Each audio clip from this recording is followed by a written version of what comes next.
क्या पढ़ना है वो नहीं जानते, कंसेप्ट्स के बारे में कुछ आता पता नहीं है, और उसमें भी है ना टाइम का बहुत मारा होता है। Ladies and gentleman, orthogonal matrix के लिए सबसे पहला हमें क्या मालूम होना चाहिए।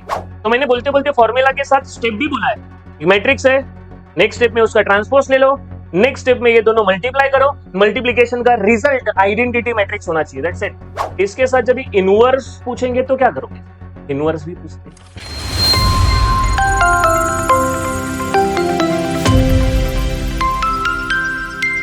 स्टूडेंट्स कैसे सब लोग, वेलकम बैक टू आरकेडमी चैनल। और फर्स्ट ईयर इंजीनियरिंग वाली जर्नी के बारे में हम डिस्कस कर रहे हैं, और this is the high time, बहुत कम टाइम बचा है और क्या पढ़ना है वो नहीं जानते, कंसेप्ट्स के बारे में कुछ आता पता नहीं है, और उसमें भी है ना टाइम का बहुत मारा वाला। तो इतने कम टाइम में अगर प्रिपरेशन करना है तो ये आरकेडमी का चैनल है ना, ये तुम लोगों के लिए बना हुआ है। जबरदस्त एक्सपीरियंस, एग्जैक्टली क्या चाहिए बच्चों को ये हम जानते हैं, कौन से लैंग्वेज में चाहते हैं ये भी हम जानते हैं। तुम लोग ये 5-10 मिनट वाला जो कंसेप्ट है ना, इसमें तुम लोग नॉट जस्ट फॉर्मूला लेकिन एक एग्जांपल भी देखने वाले हो एकदम जबरदस्त तरीके से। मैं बोलूंगा कि 5 मिनट के अंदर तुम लोगों का आंसर रेडी होगा, रेडी। तो ऑर्थोगोनल मैट्रिक्स अगर पेपर में आता है तो तुम लोगों का चेहरा ऐसा एकदम खतरनाक स्माइल के साथ दिखना चाहिए। Ladies and gentleman, orthogonal matrix, matrix actually बहुत सारे इक्वेशंस को सॉल्व करने के लिए ऑप्शन नहीं था, इसके लिए डिराइव हुआ है। दो इक्वेशन जानते हैं, तीन इक्वेशन जानते हैं, तीन वेरिएबल जानते हैं, दो वेरिएबल जानते हैं, लेकिन अगर 4 वेरिएबल 5 वेरिएबल्स और उतना ही इक्वेशन अगर आता है तो हमें सोल्यूशन नहीं मिलता है। तो मैट्रिक्स का जरूरत कहां पर है, मैंने बोला कि number of equations with number of variables, इसके साथ अगर हमें कुछ सोल्यूशन वाला काम करना है तो वहां पर, और मैट्राइसिस एक मेन रोल प्ले करता है उसमें भी। ऑर्थोगोनल मैट्रिक्स ये एक ऐसा काम करता है कि जिसका फास्ट आउटपुट आता है। तो चलिए ये फैंटास्टिक मैट्रिक्स के बारे में बातचीत चालू करते हैं। Ladies and gentleman, orthogonal matrix के लिए सबसे पहला हमें क्या मालूम होना चाहिए। तो सबसे पहला एक मैट्रिक्स है जो स्क्वायर मैट्रिक्स होना चाहिए। हाँ, स्क्वायर मैट्रिक्स। स्क्वायर मैट्रिक्स मतलब जिसका number of rose and number of column same होना चाहिए, सेम होना चाहिए, 2x2, 3x3, 4x4। क्योंकि स्क्वायर अगर नहीं रहेगा तो डिटर्मिनेंट नहीं आएगा, डिटर्मिनेंट चाहिए, क्योंकि मैट्रिक्स ये ऑर्थोगोनल के साथ है ना इनवर्स भी पूछते हैं, और जब भी इनवर्स का बात चालू होता है इसके लिए ये कंपलसरी स्क्वायर फॉर्मेट में होना चाहिए। तो फिर ऑर्थोगोनल किसको बोलना है, जो भी मैट्रिक्स हमें दिया है उसको हम ऑर्थोगोनल चिल्लाना है, नहीं, ठीक करना पड़ेगा। तुम लोग डॉक्टर के पास गए, सीधा दिखा फीवर है, हाँ तुम लोग एडमिट हो जाओ, डेंगू हुआ है ऐसा बोला तो हम सरप्राइज हो जाएंगे, हम डॉक्टर के बातचीत पे डाउट लेंगे, यार टेस्ट भी नहीं हुआ है और डायरेक्ट डेंगू हुआ है ऐसा कैसा। तो मुझे लगता है कि टेस्टिंग तो होना चाहिए। तो क्या करना है मालूम है, अगर ये ए मैट्रिक्स है उसका ट्रांसपोज लिया, ट्रांसपोज, और खुद के साथ ही मल्टीप्लाई किया। एक मैट्रिक्स है जिसका ट्रांसपोज लिया और खुद के साथ ही मल्टीप्लाई किया, और इसका रिजल्ट अगर आइडेंटिटी मैट्रिक्स आता है, ladies and gentleman, identity matrix I, तो मुझे लगता है तो ये मैट्रिक्स ऑर्थोगोनल है।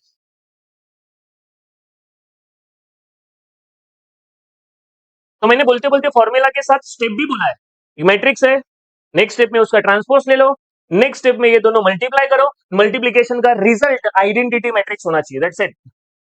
ओ, तो ए इंटू ए ट्रांसपोज आई होना चाहिए, तो उसको ऑर्थोगोनल बोलते हैं। लेकिन है ना, ये तो हो गया ऑर्थोगोनल का। इसके साथ जब इनवर्स पूछेंगे तो क्या करोगे, इनवर्स भी पूछते हैं, तो क्या करेंगे। तो एक्चुअली इनवर्स अगर चाहिए तो ट्रेडिशनल मेथड बहुत लंबा मेथड है, जिसमें ए इनवर्स का फॉर्मूला है adjoint of A divide by determinant of, बहुत तकलीफ वाला, बहुत पेनफुल फॉर्मूला, तकलीफ है। ये तो हम 11-12 स्टैंडर्ड में करते थे, अभी इंजीनियरिंग में आए तो कुछ इनोवेटिव होना चाहिए ना। तो मैं बता रहा हूँ कि इनवर्स जो फाइंड करना है ना, कोई चिंता का विषय नहीं है। ये जो ए इनवर्स है ना, वो हमारा ए ट्रांसपोज ही होता है।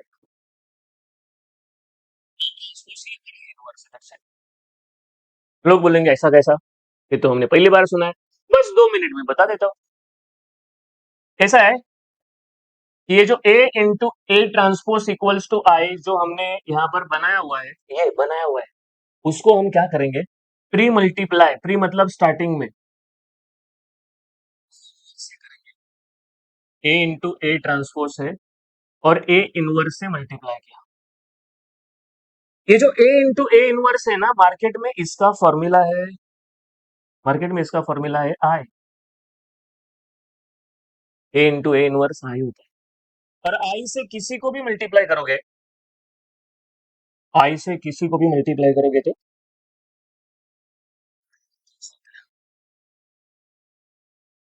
वन, किसी को भी मल्टीप्लाई करोगे तो सेम नंबर आता है ना, जो भी जिसको भी मल्टीप्लाई कर रहे हो, वैसा आई का रोल है। मैट्राइसिस में आई से किसी को भी मल्टीप्लाई करो, बस वही मैट्रिक्स आता है। अगेन ये आई से मल्टीप्लाई करोगे तो सेम मैट्रिक्स आएगा। और जो मैंने तुम लोग को डायरेक्ट बोला था, ये है रिजल्ट। जो ए इनवर्स सर्च कर रहे हैं हम, कहाँ जाने की जरूरत नहीं है, वो हम अपने साथ में लेके घूम रहे हैं बहुत टाइम पहले से। तो ए inverse is just your A transpose. तो ऑर्थोगोनल के बारे में समझा रहेगा। इसके साथ तुम लोगों को एक एग्जांपल भी बताने वाला। क्या ये काम चालू किया है ना, तो फिर उसको एंड तक लेके जाते हैं। एक मिनट, ये देखो, ये एक एग्जांपल है। ये तुम लोगों को मैं एकदम सिंपलेस्ट वे से 100% शॉर्टकट के साथ सॉल्व करके दिखाता हूँ। चलिए, तो सबसे पहला हमारा काम क्या है, इसका ट्रांसपोज लेना है। देखिए ट्रांसपोज में रो को उठा के कॉलम में लिखना है, और कुछ नहीं। पहला रो पहला कॉलम, दूसरा रो दूसरा कॉलम, और तीसरा रो तीसरा कॉलम। इसके बाद हमें ना कंसीडर करेंगे कि ए और ए ट्रांसपोज सीधा आई थोड़ी बोलेंगे, अभी तक हमने चेक भी नहीं किया। ए है हमारे पास,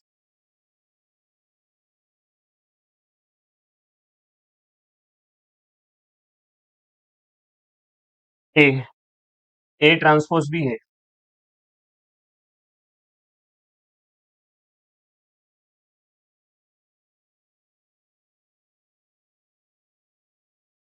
अब इनका मल्टीप्लीकेशन 1/9 और 1/9, ये तो 1/81 हुआ है। और ये मल्टीप्लीकेशन है ना, इसको मैं थोड़ा पेंडिंग रख रहा हूँ, थोड़ा पेंडिंग, वो बाद में कर लेंगे, कोई चिंता नहीं। अभी है ना थोड़ा दिमाग चलाना है। देखो, हमें ना ये ऑर्थोगोनल दिखाना है, मतलब आइडेंटिटी लाना है। ठीक है, ऊपर से बाहर का 81 भी जाना चाहिए, बाहर 81 जाना चाहिए। तो हम क्या करेंगे, इधर लिखेंगे 81 0 0 0 81 0 एंड 0 0 81। अरे बाहर का 81 जाना चाहिए ना, तो अंदर 81 रहेगा तो ही जाएगा। देखो 81 कॉमन ले लो, कैंसिल हो जाएगा।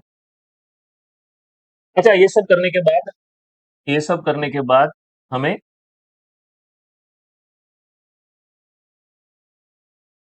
एक मैट्रिक्स मिलता है।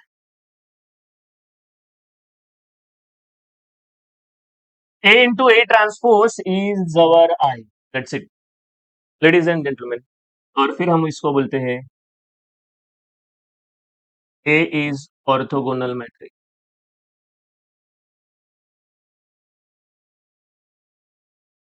हाँ, मल्टीप्लीकेशन बाकी है, शॉर्टकट बताऊंगा ना, चिंता क्यों कर रहे हो। इसके बाद इनवर्स अगर फाइंड करना है, इनवर्स फाइंड करना है तो easy। क्या करना है, वही तुम लोगों का स्टोरी स्टार्ट होगा। A into A transpose is equals to I। पूरा सिंप्लीफिकेशन करना है, दिखाना पड़ेगा। और फिर लास्ट में A inverse is over A transpose, मतलब यही मैट्रिक्स हमें वापस लिखना है, same to same A transpose वाला।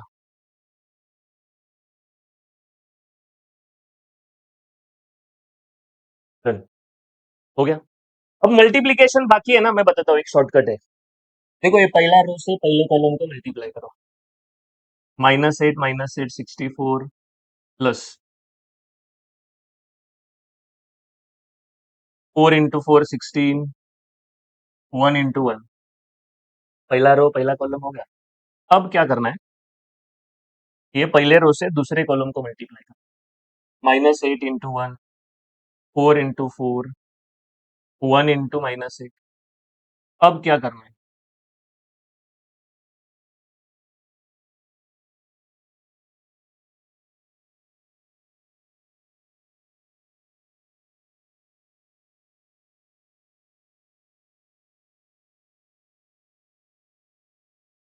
ओके।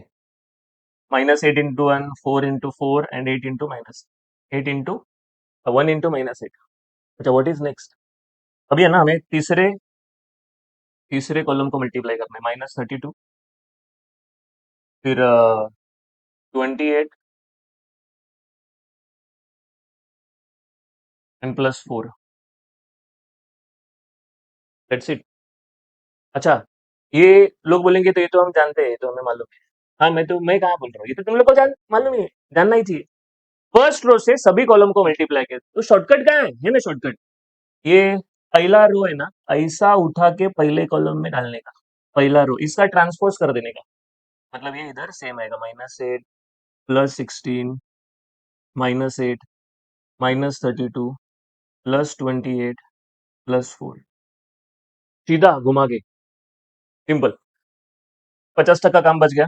अब क्या करना है, दूसरे रो से मल्टीप्लाई करो दूसरे कॉलम को, 1 इंटू 1, 4 इंटू 4, -8 इंटू -8, दूसरे कॉलम को भी मल्टीप्लाई किया। अब हम तीसरे कॉलम को मल्टीप्लाई करेंगे,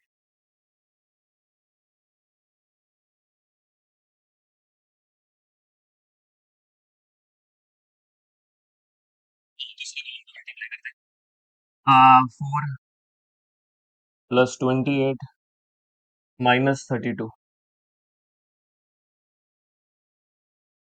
वापस सेम, इसको ना ऐसा घुमा के इधर डालना है दूसरे कॉलम में।